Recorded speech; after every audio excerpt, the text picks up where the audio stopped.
বিগত সরকারের আমলে ভারত বাংলাদেশ সম্পর্ক ছিল বেশ আলোচিত। সেই সময় বন্ধু রাষ্ট্র হিসেবে ভারত থেকে কতটা সুফল পেয়েছে বাংলাদেশ তা যদিও প্রশ্নবিদ্ধ, কিন্তু আওয়ামী লীগ সরকারের মন্ত্রীরা ঢাকা দিল্লি সৌহার্দ্যপূর্ণ সম্পর্কটাকেই তুলে ধরার চেষ্টা করেছে বরাবরই। তবে ৫ আগস্ট দেশের রাজনৈতিক পট পরিবর্তনের পর অনেকটাই বদলে গেছে ভারত বাংলাদেশের সম্পর্ক। দুই দেশের সম্পর্কের মাঝে দেশের স্বার্থকেই বড় করে দেখতে চায় সরকার। সম্প্রতি বাংলাদেশের সংখ্যালঘু পরিস্থিতি নিয়ে আবারও আলোচনায় ভারত। ভারতীয় গণমাধ্যম বাংলাদেশের সংখ্যালঘু পরিস্থিতি নিয়ে মিথ্যা তথ্য ছড়াচ্ছে বলে দাবি করেছেন পররাষ্ট্র উপদেষ্টা তৌহিদ হোসেন।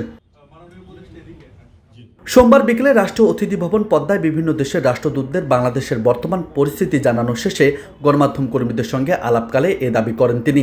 এ সময় সাম্প্রতিক পরিস্থিতি নিয়ে ব্রিটেনের সর্বদলীয় সংসদীয় গ্রুপ যে প্রতিবেদন দিয়েছে সেটি একপেশে বলেও জানান তৌহিদ হোসেন।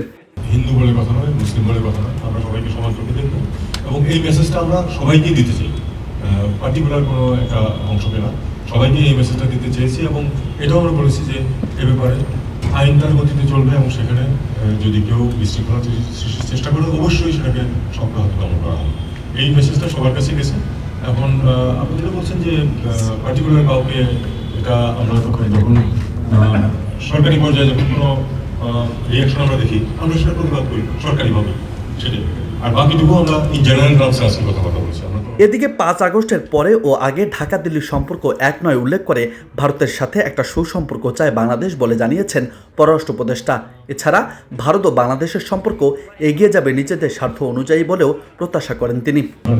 সৃষ্টি করার মতো প্রচুর পরিবেশ আছে, বিশেষ করে মিডিয়ার একাংশ, আমি শুধু মানে কোন দেশের সারা বলছি না, মানে মিডিয়ার একাংশ তারা এটাকে যতটুকু পারা যায় একটা